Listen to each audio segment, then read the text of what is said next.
모든 초점은 사람에게 있는 게 아니라 하나님께로 두는 게 예배의 정의인 것 같고, 결국 그것을 통해서 하나님을 알게 되고, 또 근데 그렇게 알게 하시는 것은 사실은 우리가 연구를 해서 또 우리가 뭔가를 노력을 해서 하는 게 아니라 성령님을 통해서만 알 수 있는 유일한 것이니까, 결국 예배는 이 삼위일체 하나님을 통해 다시 하나님을 알아가는 거, 그리고 그 하나님을 또 바라보게 되고, 그 하나님을 찾게 되고, 그 하나님을 누리고 또 나누는 그런 게 예배가 아닐까 생각합니다. 만나서 반갑습니다. 반갑습니다. 감사합니다. 또 참 이 얘기는 맨날 드려가지고 또 드린 건 좀 그런 거 같네요. 코로나는 잘 극복할 수 있을 겁니다. 아멘. 아멘. 그 극복보다 더 중요한 건 이 속에서 하나님이 어떤 분이신지를 발견하고 다시 그 하나님을 신뢰하면서 걷는 게 참 중요한 시기인 것 같습니다. 하나님이 하나님이시다는 사실을 저희가 인정하며 이 시기에 그 하나님을 온전히 신뢰하는 것 배우는 시기가 아닌가 생각하고요. 저희가 이 찬양을 지난주에도 불렀지만 또 오늘도 오면서 좀 들었는데, 다시 하나님의 말씀으로 돌아가야 될 때고, 그 하나님의 말씀을 귀 기울여야 되는 시기라는 생각이 듭니다. 그래야 하나님을 더 신뢰할 수 있고 하나님을 의지하고 바라볼 수 있겠다는 생각이 듭니다. 우리 함께 고백하시겠습니다. 하나님 말씀으로 우리가 달려갑니다. 그 말씀을 우리에게 들려주시고 깨닫게 하시고 하나님 온전히 바라볼 수 있도록 역사해달라고 함께 찬양으로 고백하시겠습니다.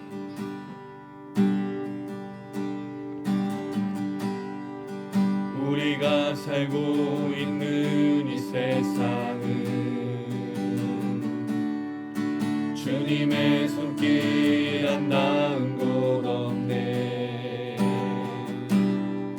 주님의 말씀을 갈망하는 우리에게 하늘의 비밀 알려주시네. 어두운 가운데 있던 이 세상에 빛으로 오신 하나님의 아들, 그의 말씀을 믿는 모든 이들에게 하늘의 영광 비춰주시네. 하나님 말씀으로 아버지 마음으로 나 달려갑니다. 나 돌아갑니다.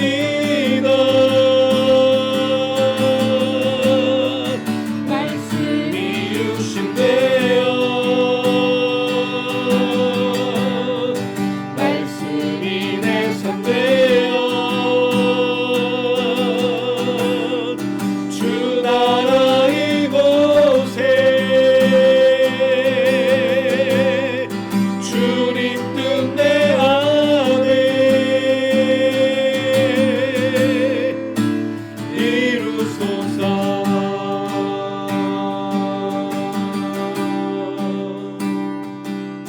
우리가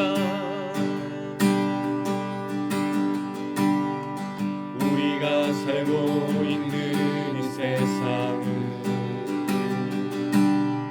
주님의 손길 안 닿은 곳 없네.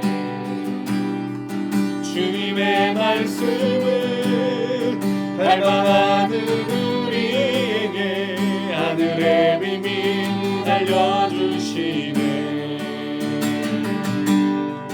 어두운 가운데 있던 이 세상에 빛으로 오신 하나님의 아들,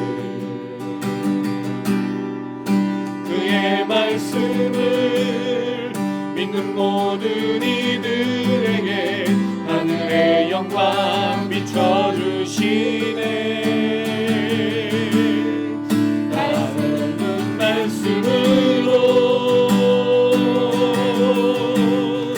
아버지 마음으로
섬겨오셔서 보지 못했던 나의 눈 주를 보게 하시네. 듣지 못했던 마음 주님의 성령 오셔서 보지 못했던 나의 눈 주를 듣지 못했던 마음 주님의 성령 오셔서 보지 못했던 나의 눈 주를 보게 하시네. 듣지 못했던 마음 주님의 성령 오셔서 보지 못했던 나의 눈 주를 보게 하시네. 하나님 말씀으로 아버지 마음으로 나 달려갑니다. 나 돌아갑니다. 말씀이 육신되어 말씀이 내 삶 되어 주 나라 이곳에 주님 뜻 내 안에 이루소서.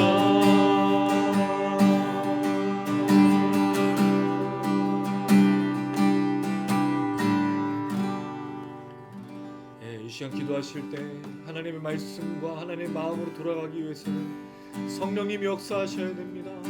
하나님 오늘 이 밤에 성령으로 우리를 충만케 하여 주시고 듣지 못했던 것들, 보지 못했던 마음들, 눈들이 변화되게 하여 주시고 주의 말씀으로 돌아가며 하나님 원하시는 뜻들을 추구하고 하나님께서 인도하시는 대로 걸어가는 우리의 삶이 될 수 있도록 주장하여 주시옵소서.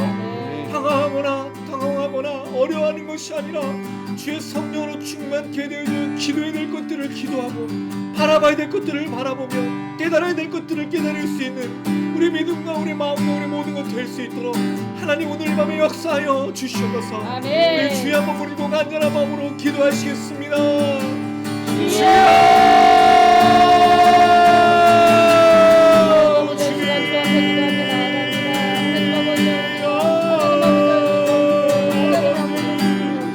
주님의 마음과 주님의 뜻으로 달려가며 주님께로만 우리가 나아갈 수 있도록 하여 주소서. 하나님 우리를 보게 하여 주소서. 성령 하나님을 깨닫게 하여 주소서. 성령 하나님 우리가 온전히 주님의 뜻을 분별하게 하여 주시고 다시 한번 하나님의 말씀으로 하나님의 마음으로 돌아갈 수 있도록 인도하여 주소서. 오늘 밤에 우리가 모여 기도하며 오늘 밤에 모여라 찬양할 때 주의 성령으로 역사하여 주시고 하나님 아버지의 뜻을 깨달아주 하나님 원하시고 신무엇을 분별할 수 있는 오늘 밤에 우리 모든 찬양과 말씀과 기도될 수 있도록 하나님 아버지여 우리의 약함과 우리의 부족함과 우리의 죄악들을 용서해 주시고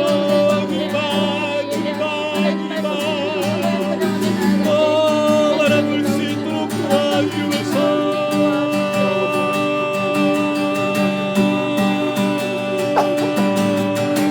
하나님 아버지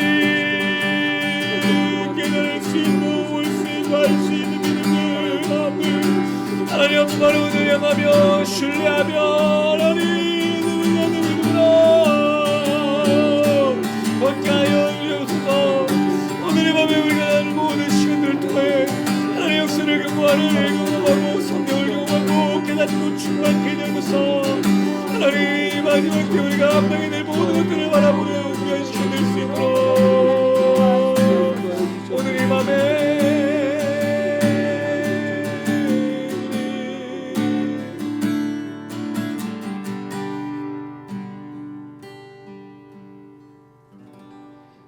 우리를 대표해서 최은영 사모 기도 부탁드리겠습니다. 하나님 아버지 참으로 감사합니다. 하나님 아버지 함께 또 하나님 아버지 모여 아버지 찬양하며 기도하며 말씀을 듣게 하시니 얼마나 감사한지요. 하나님 아버지 세상은 자꾸 하나님 아버지 주여 진리가 아닌 것이라고 말하며 하나님 아버지 자꾸 하나님 아버지 다른 것들을 바라보라고 하지만 하나님 아버지 정말 이렇게 어렵고 아버지 힘든 상황이지만 하나님 아버지 주여 이럴 때일수록 저희는 더욱더 주님의 말씀을 붙잡고 하나님 아버지 더욱더 주님께 하나님 집중하며 하나님 아버지 우리를 아버지 정말 구원하신 그 예수 그리스도의 이름을 더욱더 아버지 매일매일 묵상하며 하나님 아버지 기억하며 하나님 아버지 또 그 말씀 그대로 살아나가야 될 줄로 믿습니다. 하나님 아버지 누가복음 말씀을 통하여 하나님 아버지 이 땅에 오신 예수 그리스도 하나님 아버지 그분에 대하여 더욱더 알아가고 있습니다.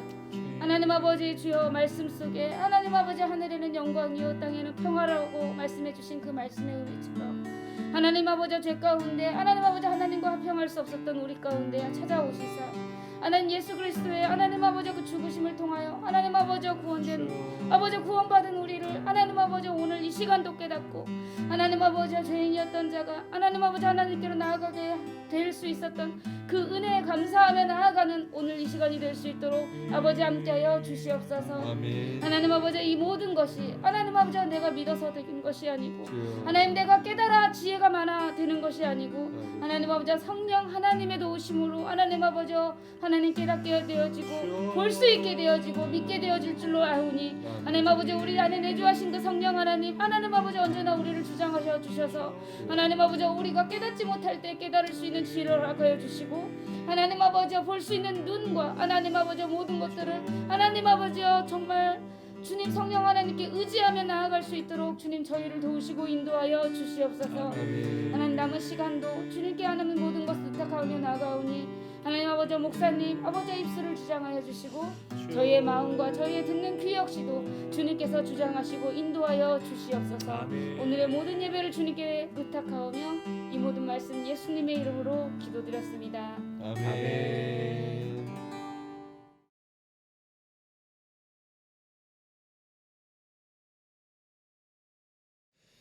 함께 나누실 말씀은 누가복음 1장 67절에서 80절 말씀 되겠습니다.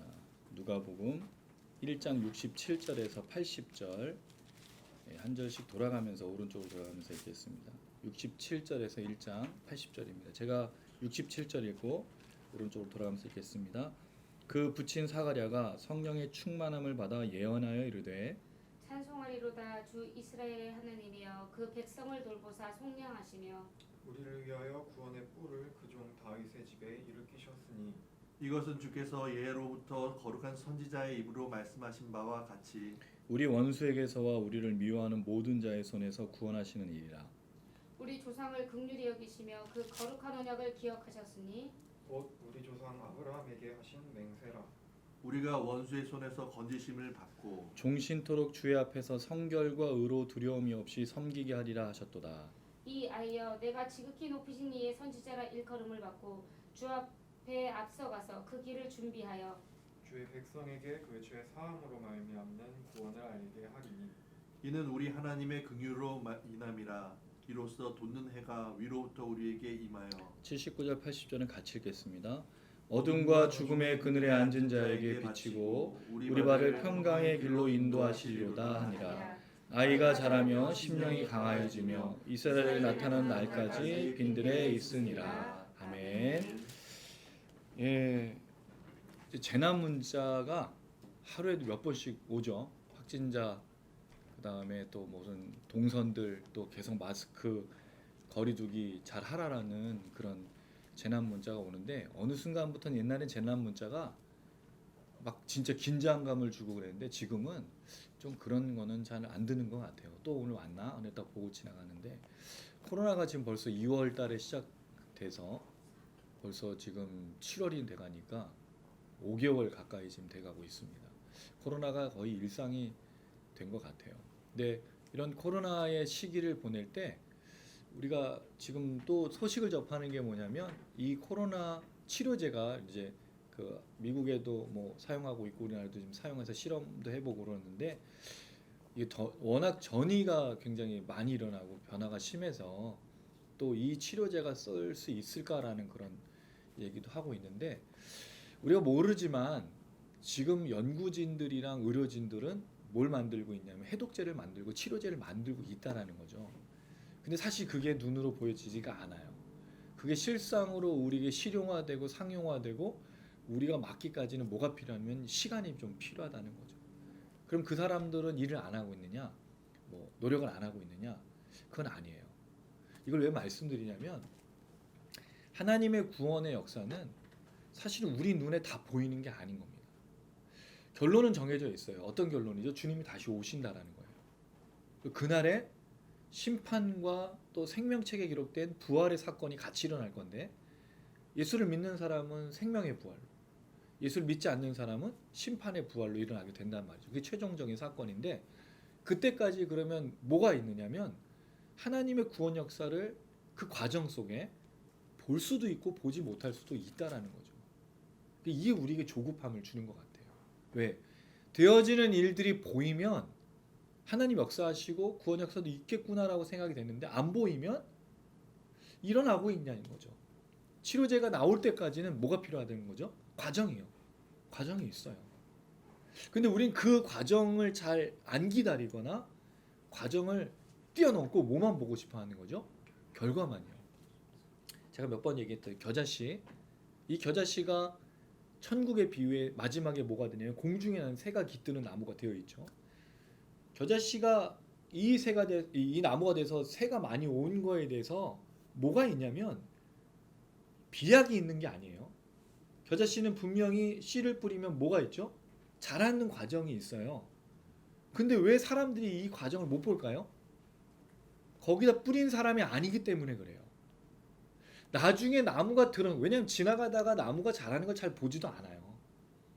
근데 어느 순간 나무가 있고 거기에 새들이 있으니까 여기 언제 나무가 있었지가 되는 거죠. 근데 그걸 뿌린 사람은 안 나는 거죠. 이게 천국이에요. 하나님 뿌리신 건 하나님 다 보고 계시다는 거죠. 하나님 구원 역사 속에서 지금 되어져가는 일정들을 타고 보고 계시는 거예요. 문제는 우리가 그 하나님의 역사를 그 과정을 잘 못 보고 있다는 거예요. 언제 볼 수 있냐면 완성의 때 그때 보게 된다는 거죠. 근데 그때가 되면 뭐가 문제냐면 10처녀에 비하면 5처녀가 될 수 있는 거예요. 지금은 사실 뭘 봐야 되냐면 하나님의 이 역사하시고 일하시는 과정을 잘 볼 수 있어야 되는 거예요. 그거는 우리 힘으로 가능한 게 아닙니다. 성령의 역사가 없으면 하나님의 역사를 볼 수가 없어요. 지금까지 우리가 1장에 사가랴, 엘리사벳, 마리아, 그리고 오늘 또 사가랴가 노래하고 뒤이어 나오는 또 마리아의 노래가 나오고 이 잉태하는 아이, 또 이 잉태한 아이에 대한 사람들의 반응도 다 뭐가 연결됐냐면요, 성령의 역사예요. 성령의 역사가 없이는 하나님의 역사들을 볼 수가 없다라는 거죠. 그러므로 여러분들, 우리가 오늘 이 시대에 살아갈 때 사실은 진짜 아무것도 보이지 않아요. 하나님 정말 일하고 계시고 역사하신지를 볼 수가 없어요. 그런데 그걸 볼 수 있는 눈을 누가 주신다고요? 성령께서. 성령이 충만하면 하나님의 일하심을 볼 수 있습니다. 할렐루야. 아멘. 그래서 늘 성령 충만해야 돼요. 하나님 지금 일 안 하고 계시는 게 아니시거든요. 역사하고 계시고 그 하나님 움직이고 계시다라는 거죠. 그걸 보려면 성령이 충만해야 돼요. 아니면 우리가 못 보는 거죠. 이걸 사실은 제가 오늘 왜 말씀드리냐면 사가랴의 노래 67절부터 이어지고 있는 이 노래가 79절까지 이어져요. 근데 마지막에 나오는 내용이 뭐냐면 80절에 아이에 대한 이야기가 나와요. 왜 이 80절이 맨 마지막에 붙어 있을까? 여기 이 내용이. 사실은 굉장히 중요한 의미거든요. 이거는 이제 좀 지나서 결론 부분에서 좀 말씀을 드리도록 하고요. 사가랴가 이 엘리사벳이 잉태한 그 아이, 그래서 이제 말을 못하고 있다가 말을 하게 됐죠. 그가 무슨 얘기를 하냐면 성령이 충만함을 받아 예언합니다. 미리 앞의 일을 예고하다는 뜻도 되고요. 하나님의 말씀을 전하다는 뜻도 되고 감사한 얘기도 되고 선포도 되고 여러 이 의미를 담고 있는 그 예언을 그가 하고 있습니다. 이 사가랴가 말하는 이 내용을 베네딕투스, 그 라틴어로 베네딕투스라고 부르는데 축복의 노래를 말하고 있어요. 우리가 마리아는 마그니카트, 찬가 그렇게 불렀는데 마리아의 노래는 사가랴의 오늘 예언은 베네딕투스라 그래서 축복의 내용이에요. 어떤 내용이 있는지 좀 생각해 볼 건데 잘라서 보겠어요. 67절에서 72절까지 보면 이스라엘 백성들에게 일어나고 있는 일들에 대해서 예언을 하고 있고요.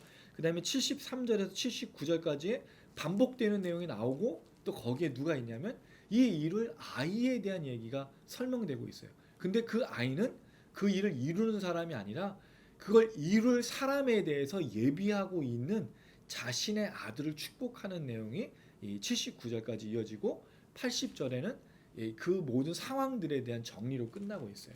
먼저 67절에서 72절을 보시면 사가랴가 예언하는 내용은 전체적인 포괄적인 축복의 내용입니다. 먼저 68절에 보니까 찬송하리로다 주 이스라엘의 하나님이여 그 백성을 돌보사 속량하셨다라고 나옵니다. 저게 아주 중요한 단어가 나와요. 뭐가 좀 중요한 단어 같아 보이세요? 68절에서 어떤 단어가 좀 중요하게 보이죠? 속량. 속량이라는 말은 값을 주고 산다, 구원에 대한 얘기를 하고 있는데 사실은 우리는 이 속량에 대한 얘기들을 많이 하지만 여기 앞에 나오고 있는 돌보사라는 단어를 잘 주목하지 않아요. 이 돌보사라는 단어는요, 방문하다는 뜻이 있어요. 이 돌보사라는 말의 뜻이 사람들을 돌아보고 케어한다는 의미도 있지만 방문하다는 뜻이 있어요. 이게 무슨 말이냐면 하나님의 구원을 어떻게 이루시냐면 직접 오셔서 이루신다는 뜻을 갖고 있어요. 우린 이 내용들을 사실은 성경에서 많이 발견합니다. 어디서 발견하죠? 출애굽에 하나님께서 이스라엘 백성들이 400여 년 동안 고통당하시는 것을 들으셨다고 되어 있는데 사실 이스라엘 백성들이 하나님 향해서 외친 게 아니에요. 거기 정확한 표현은 하나님이 내려오셔서 그들을 보신 거죠. 그래서 누구를 부르시냐면 모세를 부르시는 하나님이 나타나고 있어요. 사실 이렇게 하나님께서 자기의 백성을 보시기 위해서 이 땅에 오신 사건들이 꽤 많아요. 우리가 잘 알고 있는 아브라함과 롯이 있죠. 롯이 있죠. 롯을 구할 때도 천사가 직접 내려왔고 그 롯을 구하기 위해서 방문했던 것들을 우리가 알고 있어요. 그리고 아브라함의 약속 속에 천사가 많이 방문해서 그 아브라함을 독려하고 격려했던 이야기들을 많이 알고 있어요. 하나님께서는 어떻게 보면 그 이스라엘 백성들을 내버려 두신 적이 없고 직접 오셔서 보셨다라는 거죠. 그걸 제일 잘 보여주는 사건이 뭐죠? 자기 아들이 이 땅에 구원하시기 위해서 오신 사건이에요. 돌아보는 거죠. 방문하시는 거죠. 그걸 우리가 다른 말로 또 뭐라고 부를 수 있냐면 임마누엘로 부를 수 있어요. 왜 예수가 이 땅에 오셨죠? 임마누엘, 하나님이 우리와 함께 하신다. 근데 마태복음에는 이 임마누엘이 이름이 뭐로 바뀌었죠? 예수라는 이름으로 바꾸라 그랬어요. 임마누엘은 원래 하나님 우리와 함께 하신다는데 그 아들의 이름, 예언된 이름은 임마누엘인데 실제 이름은 뭐로 됐죠? 예수. 예수라는 뜻은 구원자예요. 하나님이 이 땅에 오셔서 구원자로 삶을 살아가시는 것. 그래서 예수가 이 땅에 오신 임마누엘이 그냥 우리와 함께 하시는 게 아니라 또 이 방문하셔서 구원하신다. 그 얘기를 하고 있는 거예요. 그 백성을 방문하셔서 구원하신 하나님을 지금 사가랴가 설명하고 있는 거죠. 그래서 이 사가랴의 노래 속에 지금 마리아의 찬가가 먼저 나오고 사가랴가 축복하는 거죠. 자기 아들의 태어남과 그 메시아이신 아들이 나오는 그 태어남이 하나님의 방문, 돌보심, 구원 연결되었다라고 지금 이야기를 하고 있는 거죠. 이걸 생각하면요, 하나님 우리를 떠난 적이 있느냐라고 질문한다면 여러분 어떻게 생각하세요? 하나님 우리를 떠난 적이 있으실까요? 사실 한 번도 우리를 떠나신 적이 없는 거예요. 왜죠? 이 땅에 오셔서 우리를 구원하시고 나서 승천하셨지만 누구를 우리에게 보내주셨죠? 성령을. 그럼 하나님은 우리를 떠나신 적이 한 번도 없는 거예요. 하나님이 없는 것처럼 살면 안 된다는 거예요. 요새 이제 CCTV가 많아요. 어떤 분이 한번 그런 글을 올리셨더라고요. 사람들이 CCTV 블랙박스가 많은 감시되는 영역에 살아가는데 자기 방에는 뭐가 없어요? CCTV가 없잖아요. 그럼 거기 통제가 안 된 사회일까요? 자유? 그렇지가 않아요. 거긴 누가 보시죠? 하나님이 보고 계세요. 우리가 살아가는 인생 속에 하나님이 보지 않고 진행되는 일은 없어요. 하나님 눈을 감으시거나 주무시는 일이 없기 때문에 그래요. 그럼 어디를 가든지 누가 보고 계시는 거죠? 하나님이. 그런데 여러분 어떻게 생각하세요? 하나님 보고 계신다고 생각하시나요? 그렇게 생각했으면 죄를 안 짓죠. 하나님이 안 보신다고 생각하니까 죄를 짓는 거죠. 근데 하나님은 우리를 보고 계셔요. 그럼에도 불구하고 우리가 자유하죠. 왜? 하나님 안에 자녀로 살아가기 때문에 하나님 안에 있는 것이 더 큰 은혜라고 생각하기 때문에 우리가 자유할 수 있는 거예요. 중요한 건 이 아들 하나님께서 아들을 보내셔서 돌보사 속량하시러 오신다라고 얘기하고 있는 거예요. 여기 또 하나 좀 주목해야 될 표현은 이겁니다. 주 이스라엘 하나님이라고 불렀어요. 주 이스라엘은 주라는 말은 아도나이라는 뜻인데 이건 원래 히브리어의 야훼를 그대로 부를 수가 없어서 이거를 이제 첫 글자만 따가지고 부르는 대칭 언어예요. 그러니까 이 원래 글은 이렇게 써놓고 다르게 읽는 거죠. 왜 하나님의 이름 그대로 부르면 이 거룩한 이름을 우리 입에 담을 수가 없어서 아도나이로 바꿔 부른 거거든요. 그 이름, 그 하나님 주가 이스라엘의 하나님이라 지금 외치고 있다는 거예요. 사가랴가. 사실 이 시대가 지금 하나님이 주인 되신 시대가 아닌 것처럼 보이죠. 왜죠? 지금 이 사람들이 이 모든 것들을 잃고 포로에서 돌아왔지만 여전히 누구에게 속국이냐면 로마라는 나라의 속국이었단 말이죠. 그럼 자유가 있는 게 아니라 노예로 살아가고 있고 제한된 그 삶에 살아가고 있다는 말이죠. 그럼 하나님이 주 이스라엘 하나님이 지금은 아닌 것처럼 보이는데 사가랴는 뭐라고 예언했냐면 하나님은 우리의 하나님이라고 지금도 얘기하고 있다라는 거죠. 하나님은 이런 상황에서도 우리의 하나님이라고 지금 말하고 있다라는 거죠. 마찬가지입니다. 어떤 상황도 하나님 우리의 하나님 되심을 버릴 수 있는 상황이 없는 거예요. 어떤 상황과 어떤 환경도 하나님이 우리의 하나님이시라는 것을 버리거나 잊어버리거나 깨뜨리거나 끊을 수 있는 것은 없다라는 거죠. 우리 로마서 8장 39절에 어떻게 외우냐면 하나님의 사랑에서 우리를 끊을 수 없다라는 걸 자꾸 얘기하는데 반대로 생각하면요. 하나님이 우리의 하나님이시라는 걸 끊을 수 있는 것도 없는 거예요. 이게 무슨 얘기인지 아시겠어요? 우린 자꾸 하나님으로부터 우리의 사랑을 받는 거를 생각해서 어떤 것도 끊을 수 없다라고 말하지만 어떤 상황과 어떤 환경도 하나님 우리의 하나님 되심을 끊을 수 있는 것은 없는 거예요. 할렐루야. 굉장히 중요한 겁니다. 하나님 우리 사랑하시면 신뢰하시는 한편 하나님이 여전히 우리 하나님이시라는 것, 지금 이 상황에서라도 그 하나님이시라는 것을 끊을 것이 없다라는 걸 우리는 확신하셔야 돼요. 믿으셔야 돼요.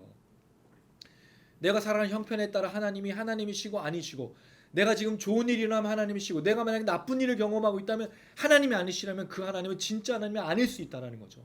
어떤 상황과 환경에서도 하나님은 하나님이신 거예요.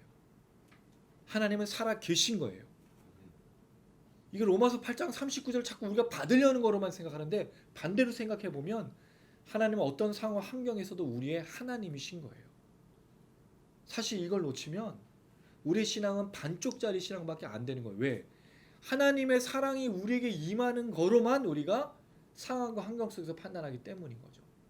근데 하나님이 여전히 우리 하나님이란 말은 상황과 환경에도 상관없이 우리 하나님이시라고 얘기하는 거기 때문에 그래요. 아마 지금 이 시대가 이 고백을 하는 아주 중요한 시간이라는 생각이 듭니다. 지금 우리가 겪고 있는 이 시대에 하나님은 여전히 나의 하나님이시라고 말할 수 있다면 그럼 여러분 우린 진짜 그 하나님을 믿고 따르고 있다라고 저는 생각을 합니다. 그랬으면 좋겠어요. 사가랴가 말합니다. 주 이스라엘 하나님이여 그 백성을 돌보사 방문하셔서 속량하십니다. 왜요? 이제 오시거든요.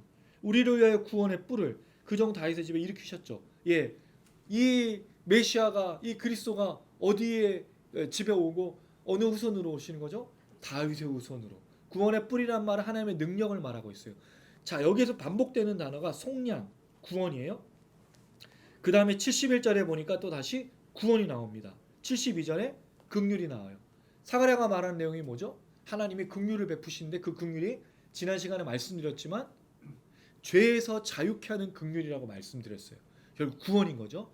하나님이 그 백성을 돌아보시는 것, 그 백성들의 삶을 바꿔주시는 것, 환경을 변화시켜주는 것이 아니라 하나님의 긍휼하심은 죄에 속하여 있는 자신의 백성들을 구원해내는, 속량해내는, 그들을 불쌍히 여겨셔서 죄에서 자유케 하는 그 은혜라고 말씀을 드렸어요. 그거를 사가랴가 이제 하나님이 우리를 방문하셔서 속량케 하시고 구원하시고 우리를 긍휼히 여기실 것입니다라고 지금 이야기를 하고 있다는 거죠. 그러면 예수가 이 땅에 오셨다는 말은 무엇을 말하고 있느냐? 예수는 우리의 환경을 바꾸어 주려고 오신 분이 아니라는 거죠.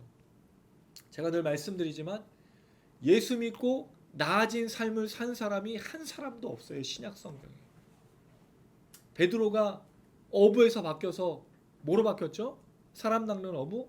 그래서 나중에 예수님은 그를 목자로 바꿔주세요. 내 양을 먹이라, 내 양을 치라 그랬으니까. 그러면 어떻게 보면 목자가 되는 거예요. 목양을 하는 거죠. 그의 삶이 예수 믿고 부자가 됐다든가 그의 삶이 대박을 했다든가 없어요. 사도 바울은요. 12제자는요. 사도는요. 예수 믿고 환경이 바뀐 사람은 없어요. 물론 예수 믿고 병에서 놓이고 예수 믿고 귀신이 떠나가는 일은 있지만 부자가 됐다든가 예수 믿고 환경이 좋아지고 귀족으로 바뀌었다는 노예에서 풀려났던 사람 없어요. 신약 성경에. 예수는 그걸 위해서 오신 분이 아니기 때문입니다. 예수는 무엇 때문에 왔다고요? 죄에서 사람을 자유케 하기 위해서 온 거예요. 하나님은 정말 사람들을 불쌍히 여기셔서 긍휼히 여기셔서 자기 아들을 보내신 거예요. 왜? 사람들의 가난을 해결해 준다고 가난이 해결되는 게 아니에요. 여러분 아시잖아요. 지금 이 시대에 부자가 된다는 말이 뭐예요? 계속 부를 누리지 않으면 부자로 살 수가 없어요. 이 시대가. 지금 직장인들 집을 하나 살라고 하면요. 예전에는 뭐 1억이 정말 큰 돈이었잖아요. 지금은요. 집이 10억. 어떤 집은 70억도 해요. 저는 홍콩인 줄 알았어요. 대한민국이. 제가 홍콩에서 그런 집들만 봤거든요. 저희 집이 6억이었어요. 12평인데. 그런 집이 지금 대한민국엔 질비예요. 아주 작은 집인데도. 직장인이 얼마나 모아야 집을 얻을 수 있을까요? 대출을 끼지 않으면 평생 노예로 대출을 갚지 않으면 집을 얻을 수가 없어요. 그럼 월급이 오르면 다른 건 안 오르나요? 물가가 올라요. 세금이 올라요. 평생 부자로 살 수가 없어. 그럼 만약에 예수님께서 부를 해결하기 위해서 오셨다면 뭐를 남발해야 돼요? 화폐 남발해야 돼요. 모두를 부자로 만들어줘야 되니까. 그런데 여러분 모두가 다 부자 되길 원하나요? 다 원하죠. 모두가 다 부자 되길 원해요. 근데 여러분 그 부자의 개념을 어떻게 나눌 거냐는 거예요. 쟤보다 내가 더 많은 걸 갖고 싶지 않나요? 우리는 평생에 평등을 누릴 수가 없어요. 우리가 살아가는 세상 속에서 균등한 삶을 사는 건 쉽지 않아요. 사회주의, 공산주의 원래 그 말들이 어떤 말이에요? 다 가서 다 같이 나눠 쓴다는 개념이잖아요. 이게 성경적 개념이에요 원래는. 근데 문제는 뭐예요? 다 나눠 쓰는 게 아니죠. 거기서 그 나눠 쓰는 것 중에 얘는 요만큼 나눠주고 난 더 많이 갖는 것들이 생겼기 때문인 거예요. 그게 인간이에요. 왜요? 그 근심에 그 근본적인 거에 뭐가 있죠? 죄가 있기 때문에 그래요. 그래서 이 땅에서는요 균등한 삶이 될 수가 없어. 사람들이 뭐가 있기 때문에? 죄성이 있기 때문에. 아이조차도 나눠 먹지 않아요. 어른들은 어떨까요? 나눠 먹는 게 쉽지가 않다고요. 우린 다른 사람을 괴롭히고 다른 사람을 빼앗고 이런 것들을 배우면서 자랐어요. 지금 대한민국의 교육을 보세요. 경쟁하잖아요. 내가 살아야지, 남을 죽여야지, 내가 살아나는 거 그렇게 배웠어요. 남한테 손 벌렸다가 남한테 도와줬다가는 어떤 일이 일어나죠? 예, 좋은 일이 일어나는 게 아니에요. 누군가를 도와줬는데 불이익을 당하는 일들이 더 많다고요. 죄악된 이 세상이에요. 예수님 우리에게 그 삶을 균등한 삶, 모두가 부자 되는 삶, 환경을 바꿔주시기 오신 분이 아니에요. 그 누구에게 맡긴 거죠? 사실은 구원받은 우리에게 맡긴 거예요. 너희들이 이 땅을 변화시키라고. 예수님은 환경을 바꾸려고 하신 게 아니라 사람을 바꾸러 오셨던 거예요. 사람의 근본적인 죄악을 바꾸러 오신 거죠. 왜? 죄에서 자유케 돼야 사람이 변화되니까요. 환경을 바꿔주는 게 사람을 변화시키는 게 아니에요. 물론 환경이 어떤 의미가 있지만 그걸 바꾼다고 사람은 절대로 변화되지 않아요. 뭐가 있기 때문에? 죄가 있기 때문에. 예수는 사람을 바꿔야 했어요. 더 큰 문제가 뭐냐면 사람들이 하나님 만드신 피조물들이 결국엔 뭐에 되는 거죠? 심판받으니까. 하나님께서 그 죄의 문제 해결하기 위해서 아이들을 보내셔서 구원하게 하신 거죠. 그리고 나머지는 우리에게 맡기셨어요. 그러니까 여러분 그리스도인들이 해야 될 두 가지가 있어요. 첫 번째, 예수님께서 우리에게 맡기신 명령 기억나는 게 뭐가 있죠? 두 가지가 있잖아요. 첫 번째는 하나님을 전심을 다해 사랑할 것. 두 번째는요. 서로. 근데 요한복음 13장 34절 35절은요. 서로 사랑하라만 있어. 왜요? 서로 사랑해야 하나님의 제자가 되는 걸 알아요. 우리가 서로 사랑 안 하면 하나님을 사랑하지 않는 거란 얘기죠. 근데 교회를 보세요. 서로 사랑하는 교회가 많은가요? 제가 알기로 한국 교회만큼 싸우는 교회도 없어요. 목사 장로, 성도들끼리 갈갈이 찢겨지고 나눠지고 싸우고, 아니 그렇게 작은 교회도 가면 왜 이렇게 분당이 있는지 모르겠어요. 그리고 되게 웃긴 건 예배 잘 드리고 밥 먹고 나서 뭘 하죠? 힘이 나서 싸워, 씹어. 되게 웃긴 건 식당에서 제일 안 좋은 얘기들이 거기서 다 나요. 누구를 막 올려가지고 난도질을 해요. 교회 제일 먼저 뭐가 있어야 돼요? 사랑이 있어야 되는 거잖아요. 두 번째 예수님께서 부탁하신 게 있어요. 요한복음 17장에 보면 예수님께서 하나 되라고 기도를 부탁하셨어요. 하나님께, 하나님과 제가 하나이듯이 이 사람들이 제가 떠났는데도 하나님과 우리가 하나인 것처럼 이 사람들이 하나 되게 하소서. 서로 사랑하라는 걸 예수님 기도까지 해주셨던 거예요.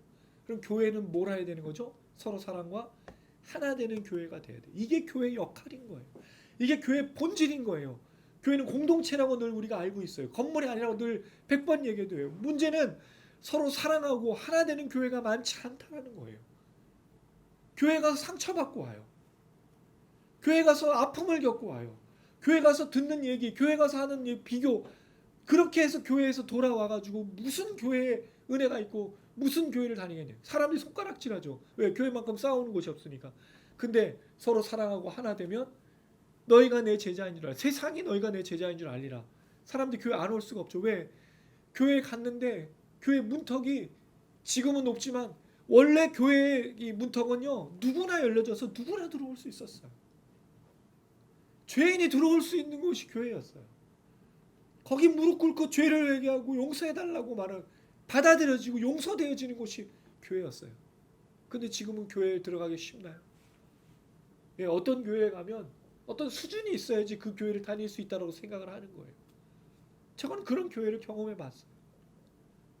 교회는 그게 본질이 아니잖아요. 교회는 서로 사랑하고 하나 되는 거예요. 여러분의 교회는 어떻습니까? 서로 사랑하는 교회, 하나 되는 교회인가요? 사실 이게 이 시대의 교회의 본질로 회복해야 될 거예요. 그래야 사람들이 교회에 올 거 아니에요. 상처받고 아파하고 괴로워하는 사람들, 세상에서 너무 힘들고 어떻게 해야 될지 모르는 사람들이 교회에 다 와야 되는 거 아니에요? 예수님 주변에 있던 사람들이 성한 사람이 어디 있어요? 마음이 상하고 괴롭고 누구도 돌아보지 않고 누구도 앉아주지 않고 누구도 가까이 하지 않았던 그 사람들이 주님께 나와서 작은 자를 하는 것이 나에게 하는 거라고 말한 것처럼 치유하고 회복하고 귀신을 쫓고 병 고치는 거, 그게 교회의 역할이었어요. 근데 지금은 교회에 아무나 갈 수가 없는 거예요. 이런 교회가 어떻게 너희가 내 제자인 줄 세상에 얘기할 수 있겠냐는 거죠. 빛과 소금의 역할을 어떻게 감당하겠어요? 다시 돌아가야 됩니다. 하나됨과 서로 사랑으로. 할렐루야. 그래야 그 교회에 하나님이 보내신 사람들이 넘치고 치유 역사, 회복의 역사가 일어난다는 거죠. 이게 주님이 이 땅에 하신 일이고 우리에게 부탁하신 일이에요. 구원의 역사는 그렇게 일어나요.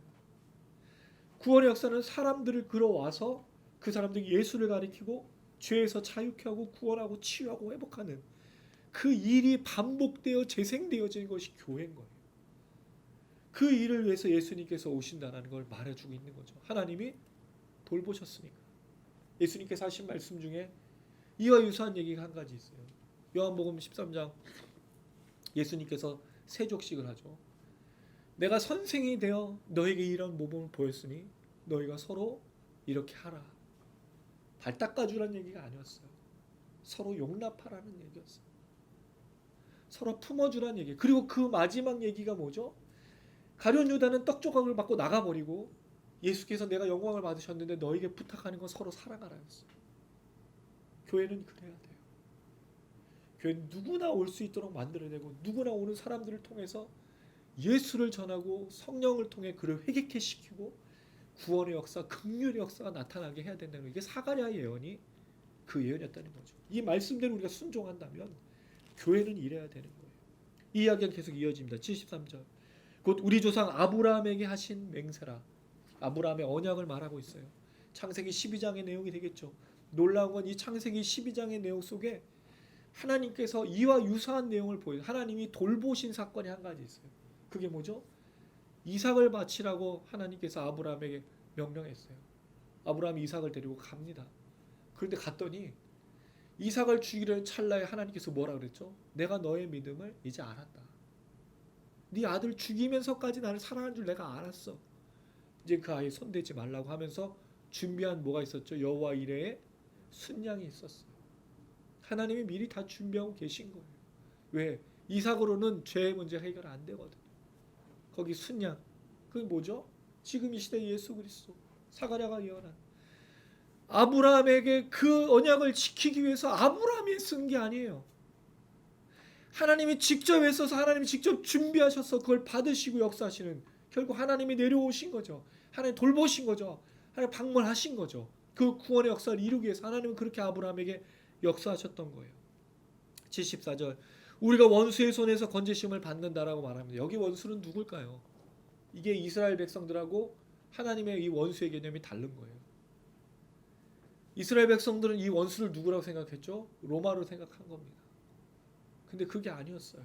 제가 지난번에 누누이 말씀드렸지만 대제사장과 서기관과 바리새인들이 그 당시에 로마라는 나라부터 권력을 받아서 누구를 압제하고 있었냐면 자기 백성들을 압제하고 있었어요.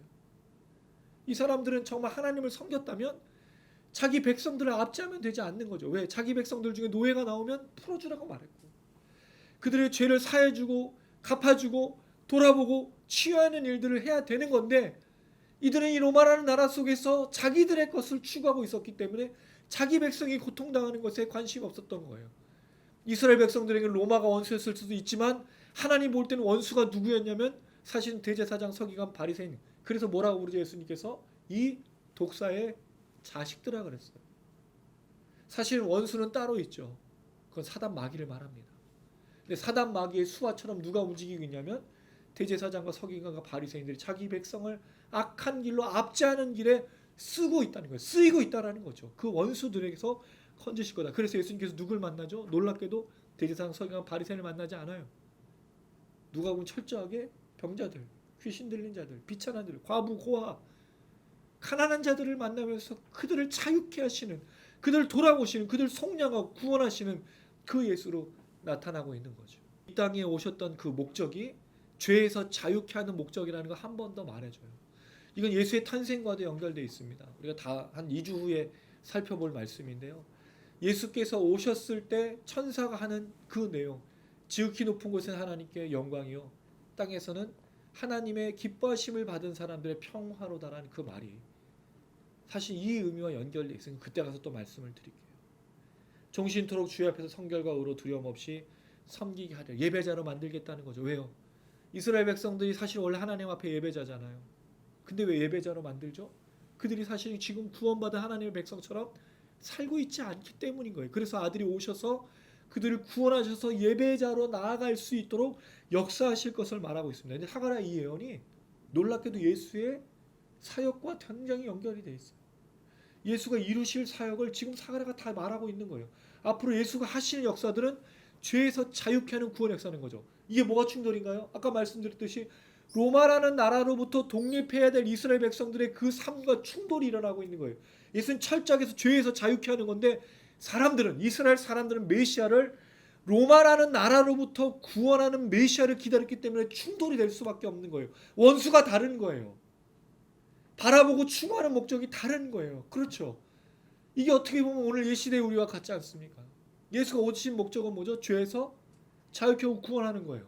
근데 자꾸 우린 예수를 뭐로 요구하는 거죠? 오병이어의 기적을 맛본 것처럼 먹을 거 달라, 입을 거 달라, 우리 삶에 필요한 거 달라라고 말하는 것으로 얘기하고 있다는 거죠. 예수는 그걸 위해서 오신 분이 아니라는 거예요. 그러면 이렇게 질문할 거예요.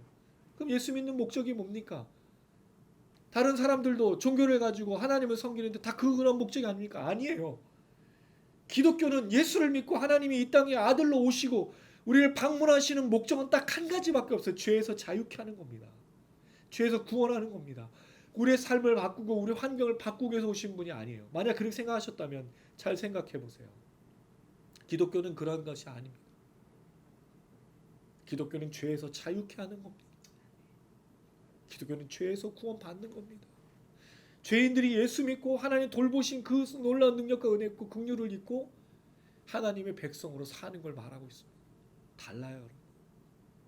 출발점도 틀리고 걸어가는 과정도 틀리고 지향점도 다른 겁니다. 만약에 그렇게 예수를 생각하셨다면, 만약에 신앙이 그런 거라고 생각하셨다면 다시금 생각해 보시고 말씀으로 돌아오시기 바랍니다. 오늘 우리가 찬양했습니다. 하나님 말씀으로, 아버지 마음으로 돌아가야 된다고 말했습니다. 말씀으로 돌아가셔야죠. 이 마음으로 다시 돌아가셔야 되죠. 우리가 예배자가 된다는 말은 우리가 구원받은 자가 된다는 걸, 그 얘기를 하고 있는 겁니다. 이게 사가랴 예언 속에 있었습니다. 이 일을 위해서 76절부터 이야기합니다. 이 아이요, 이 아이는 요한을 말하고 있어요. 내가 지극히 높으신 이의 선지자라 일컬음을 받고 주 앞에 앞서가서 그 길을 준비하며, 우린 이걸 1장 앞구절에서 15절 17절에 얘기했죠. 백성들을 돌아오게 하겠다라고 얘기했어요. 그럼 요한이 하는 역할은 이 백성을 회개케 하고 돌이키는 역할을 감당하는 일을 했다라는 거죠. 그럼 요한조차도 무슨 일에 쓰임 받고 있냐면 구원의 역사, 회복의 역사, 죄에서 자유케 하는 역사에 쓰임 받고 있다는 거죠. 그럼 누가복음 1장이 계속 말해주고 있는 건 예수, 요한 다 회개와 그 백성들이 하나님께로 돌아오는 것에 대해서 이야기하는 거죠. 누가복음 15장에 잃어버린 아들을 찾는 비유에서 그 아들이 돌아오길 바라는 그 아버지의 마음을 전하는 요한, 그 아버지의 마음을 그대로 신하시는 예수, 돌아오라고 외치고 있는 그 성령의 말씀들을 보여주고 있는 거예요.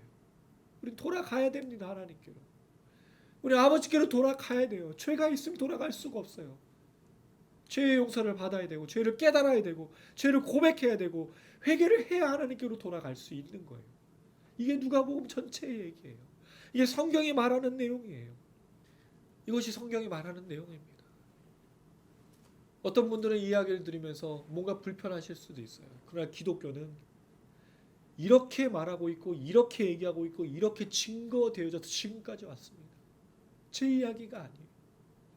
이 땅에 처음에 복음의 역사를 경험했던 선교사들, 우리 지난주 얘기 드렸어요. 그분이 증거하신 것이 무엇인가요? 그분들이 이야기하신 것이 무엇인가요? 예수 믿으면 우리 삶이 나아질 거라고 말한 분은 한 분도 없었어요. 죄를 회개하십시오. 당신은 죄인입니다. 예수가 없어서 살 수가 없어요. 구원 받으셔야 돼요. 회개하십시오. 돌아와야 됩니다. 죄를 깨달으십시오. 죄에서 돌이키셔야 됩니다라고 외치셨어요. 그게 선교사들이 한 일이에요. 그리고 이 땅의 목회자들, 수많은 우리 믿음의 선배들이 그 얘기를 해왔다라는 거예요. 지금도 해야 되고. 근데 우리가 몇십 년 동안 잃어버렸어요. 이 말을. 교회가 회개를 외치고 죄에서 돌이키고 예수가 구원자이시고 하나님의 긍휼을 외쳤던 이 이야기를 잃어버렸어요. 어느 순간 우리가 물질의 종교를 섬기고 있고 다른 것들을 추구하고 있던 것들을 보게 됩니다. 그래서 코로나는 우리에게 하나님의 은혜가 아닐 수 없는 게 본질로 돌아가게 하시는 하나님의 역사라고 저는 분명하게 믿습니다. 사랑하는 여러분, 오늘 사가랴의 이야기를 주목해서 보시기 바랍니다. 이 아이가 하는 일이 무엇입니까? 77절을 같이 읽어보겠습니다. 시작. 주의 백성에게 그 죄사함으로 말미암는 구원을 알게 하리니. 같은 얘기가 또 반복되고 있어요.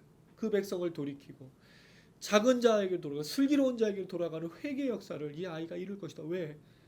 이 하나님의 방문하심을 경험할 수 있는 사람들을 회개하는 사람들이라고 얘기했기 때문입니다. 그래서 이 아이는 자라서 회개의 세를 전파하는 사람이 되어지는 것을 볼 수 있습니다. 78절 우리 하나님의 긍휼로 인함이라 이로써 돋는 해가 위로부터 우리에게 임하여라고 말합니다. 하나님의 긍휼은 죄에서 사하게 하는 거라고 말씀드렸죠. 돋는 해는 예수를 말하고 있습니다. 그 해가 이 땅에 비춰서 어둠 속에 비춰서 어둠을 비출 때 그 어둠은 그 빛으로 나오게 되는 것을 이야기하고 있어요. 요한복음에 이야기가 나옵니다. 참빛이 세상에 오셨다라고. 그 빛을 증거하는 것을 세례 요한이라고 요한복음에 이야기하고 있습니다. 굉장히 유사하죠.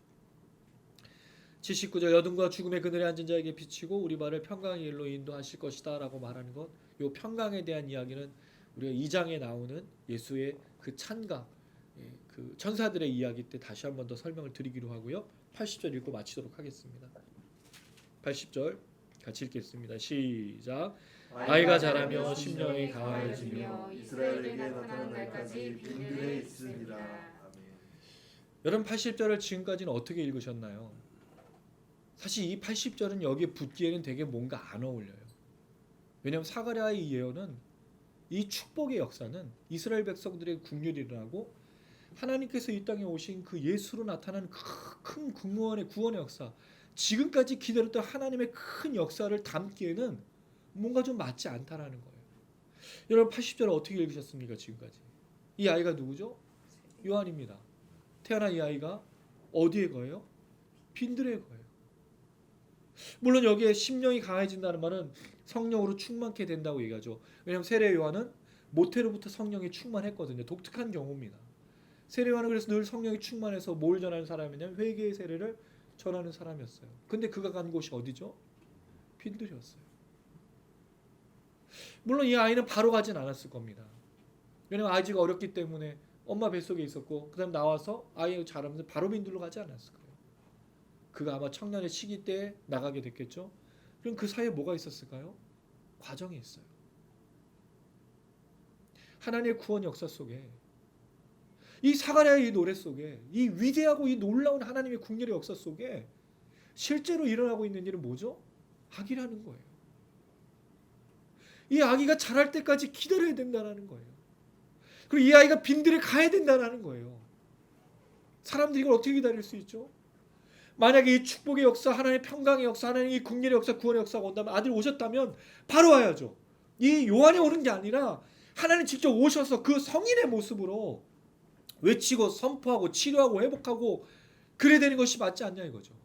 근데 이때까지 기다려야 되는 거예요. 몇십 년을요? 30년 이상을. 이 아이가 자랄 때까지 기다려야 되는 거예요. 하나님의 구원 역사가 바로 일어나지 않고 있어요. 이 아이가 성령이 충만해서 이스라엘에게 나타나는 날까지 빈들에 있어야 되는 시간이 필요하다는 거죠. 그럼 뭔가 이상하다고 생각하지 않으세요? 이 구절이 왜 구절이 여기에 붙어 있냐는 거죠. 정말 하나님의 구원 역사, 하나님 살아계시면 바로 보여야 된단 말이에요. 하나님 기적이 바로 보여야 된다는 거죠. 우리 기도해 왔다면 하나님 역사가 바로 나타나야 되는 거죠. 내가 원했다면, 내가 바랬다면, 하나님 뜻이라면, 하나님 정말 살아계시다면 왜 바로 안 나타나는 거예요? 뭐예요 이게? 아이가 자라며 성령 충만해서 빈들에 기다리고 있다는 거죠. 빈들에서. 우린 이 구원의 과정들을 견뎌내기가 너무 쉽지가 않아요. 코로나? 사실 코로나가 위험한 게 아니죠. 우린 전쟁의 시기를 걸었던 그런 민족이에요. 다른 나라는 다 우리나라가 망할 거라고 생각했잖아요. 민족이 싸우는 나라는 세상에 독일하고 우리나라 두 나라였잖아요. 이렇게 나눠져 있던 나라는 이제 우리나라밖에 없고. 그 50년의 전쟁의 폐허 속에 여러분 누가 일어날 거라고 생각했어요. 근데 여러분 지금 우리 선배들이 우리 부모님 세대들이 30년을 고생하면서 이룬 거 아닌가요? 코로나에 우왕좌왕하고 난리를 부릴 필요가 없는 거예요. 물론 어려운 시기죠. 이걸 어떻게 해야 돼요? 경제인들, 사회인들, 직장인들 다 지금 너무너무 어려운 시기예요. 근데 전쟁도 극복하고 이 땅의 외세도 극복했던 나라가 우리나라라는 거예요. 우리나라는 그런 나라예요, 여러분. 한 번도 침략 안 당해본 적이 없고 36년을 다른 나라의 민족으로 그 노예처럼 살았던 그런 나라예요. 근데 여러분 우리가 지금 뭘 하고 있냐 이거죠. 자유 대한민국 국가로 걸어가고 있는 거 아닌가요? 극복할 수 있는 거예요. 뭐가 필요하죠? 시간이, 과정이. 이 과정을 어떻게 견디느냐가 중요한 거죠. 하나님 구원 역사도 마찬가지. 이 아이가 자랄 때까지 기다려요. 이 아이가 회개의 세례를 전파할 때까지 기다려요. 또 이 아이가 전했던 그 분이 오실 때까지는 기다려야 된다는 거죠.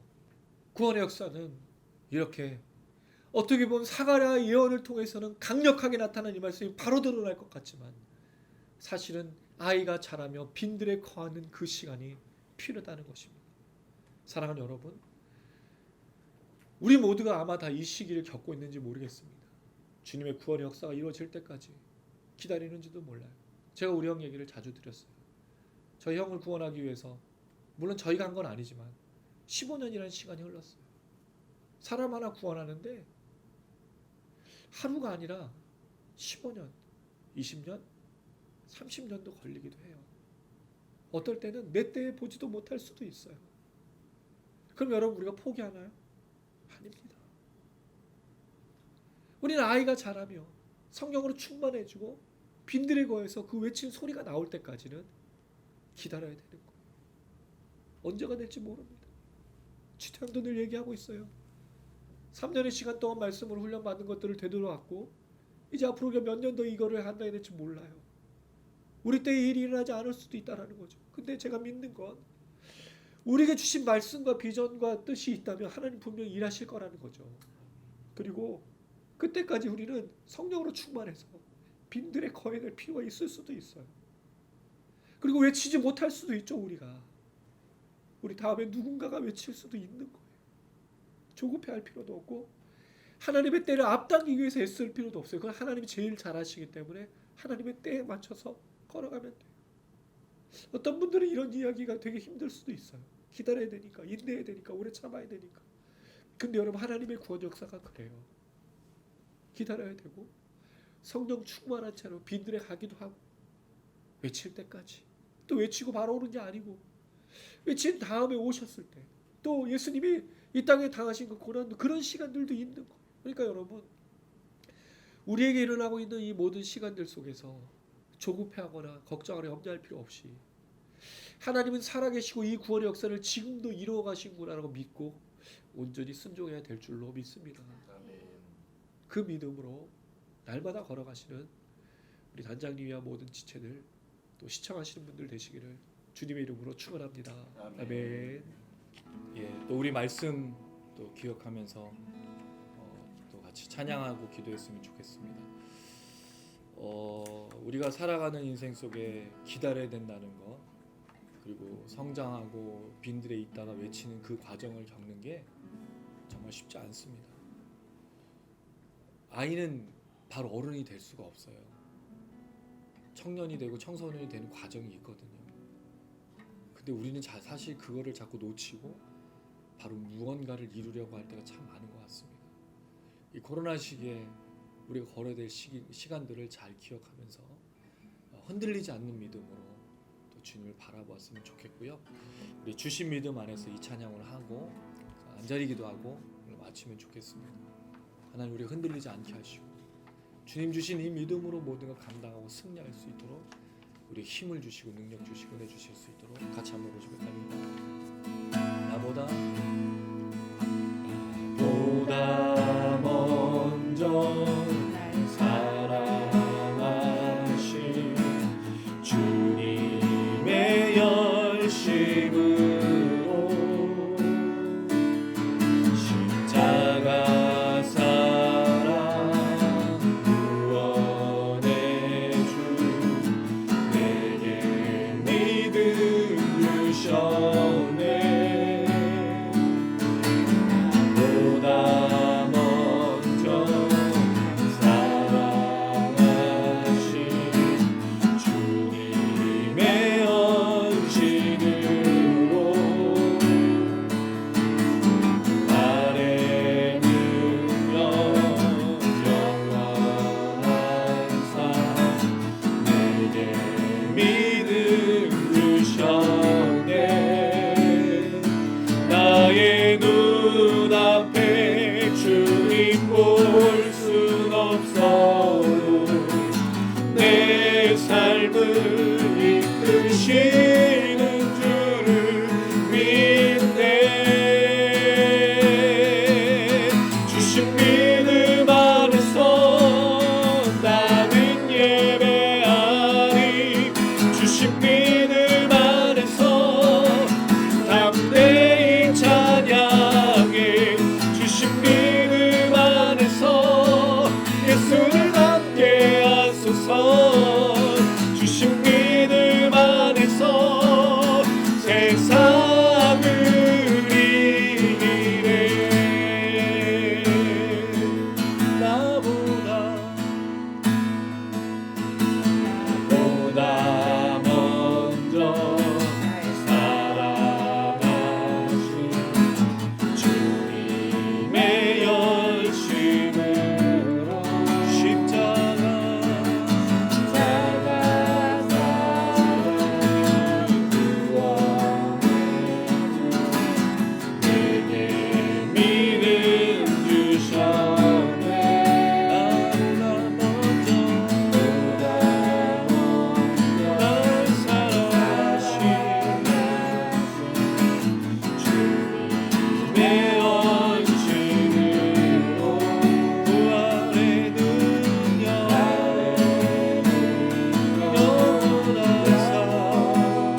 주신 믿음 안에서 세상을 이루리. 한 번만 더.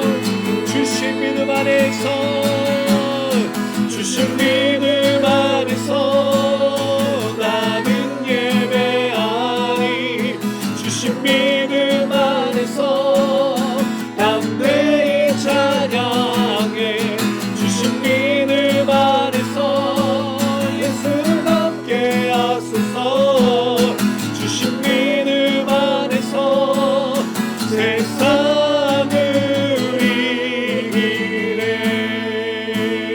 이기네. 이 시간 같이 한번 기도합니다. 주여 우리 믿음 허락하셔서 흔들리지 않게 하여 주시옵소서. 우리가 과정이 있음을 기억하며 이 구원의 역사 속에 우리가 걸어야 될 성령의 충만함과 그 빈들을 기억하며 하나님 견디게 하시고 인내하게 하시고 오래 참게 하여 주시옵소서. 네. 분명히 언젠가 주님의 구원의 역사를 이루시고 언젠가 우리 눈에 보이실 그날을 향하여 죄에서 자유케 하시고 원수에게 승리하시는 그 주님의 역사를 우리가 기억하며 날마다 승리하게 하여 주시옵소서. 진정 미니스트리를 사용하시고 모든 시청자들의 가운데 역사하셔서 하나님 교회를 바꿔주시고 가정을 바꿔주시고 치료하시고 회복하시는 그 역사를 경험할 수 있게 달라고 우리 주 한 번 울고 간절한 마음으로 기도하시겠습니다. 주여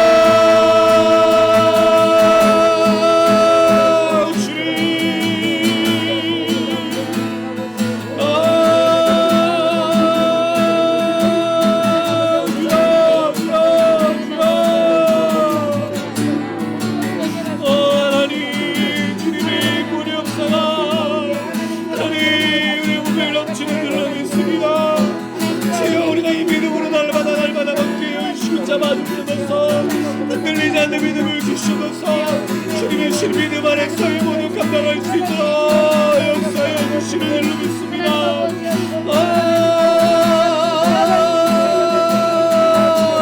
주여 주여 주여 아멘 아멘 아멘 아멘.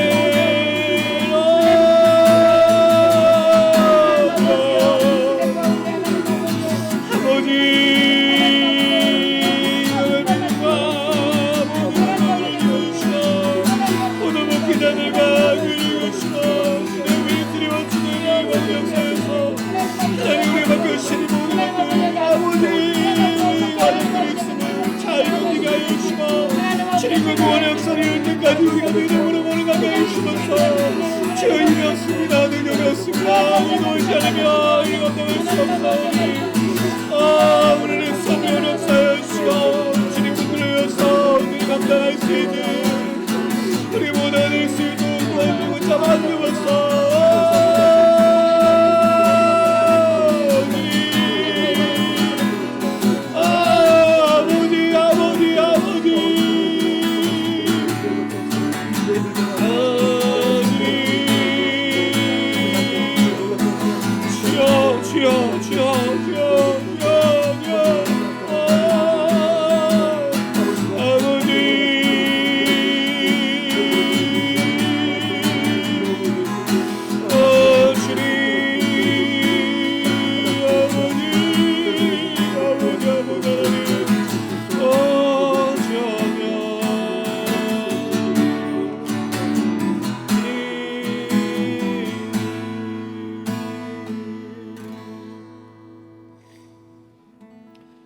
사랑이 많으신 아버지 하나님, 하나님의 구원 역사를 사가랴가 오늘 예언하며 하나님께서 이 땅을 돌보시며 속량하셨던 그 이스라엘 백성들의 역사들을 찬양했습니다.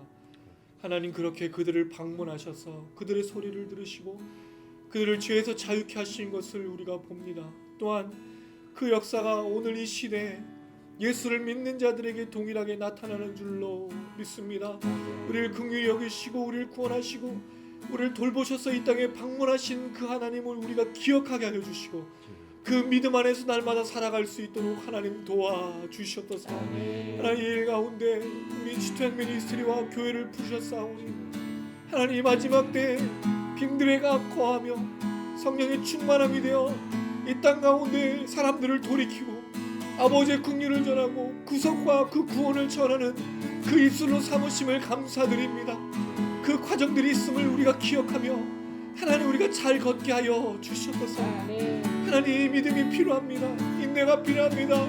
연단과 오래 참음이 필요합니다. 주여. 끝까지 견딜 수 있는 힘을 주셔서 일을 잘 감당할 수 있도록 인도하여 주시옵소서. 하나님 이를 세우신 단장님과 우리 모든 지체들을 축복하셔서 이 길을 걸을 때 지금 당장의 눈앞에 나타나는 것은 아무것도 없지만 하나님의 구원의 역사가 나타난다는 사실을 기억하며 믿음으로 걸을 수 있도록 도와주시옵소서.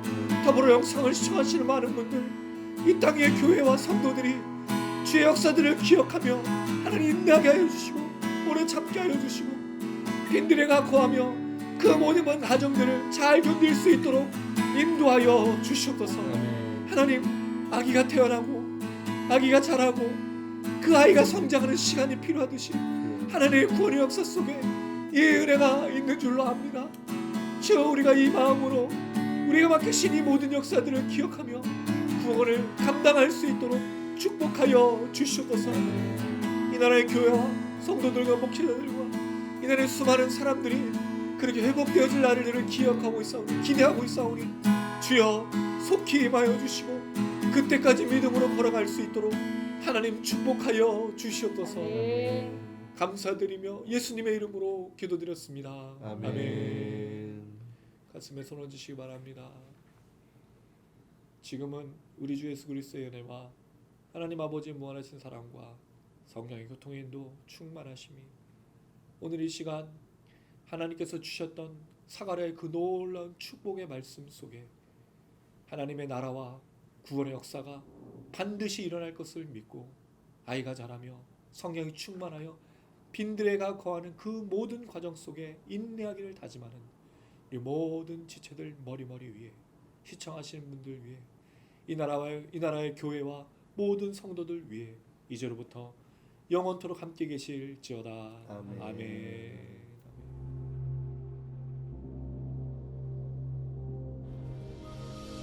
하늘에 계신 우리 아버지여, 이름이 거룩히 여김을 받으시오며 나라에 임하옵시며 뜻이 하늘에서 이룬 것 같이 땅에서도 이루어지이다. 오늘날 우리에게 일용할 양식을 주옵시고 우리가 우리에게 죄 지은 자를 사하여 준 것 같이 우리 죄를 사하여 주옵시고 우리를 시험에 들게 하지 마옵시고 다만 악에서 구원하옵소서. 대개 나라와 원죄와 영광이 아버지께 영원히 있사옵나이다.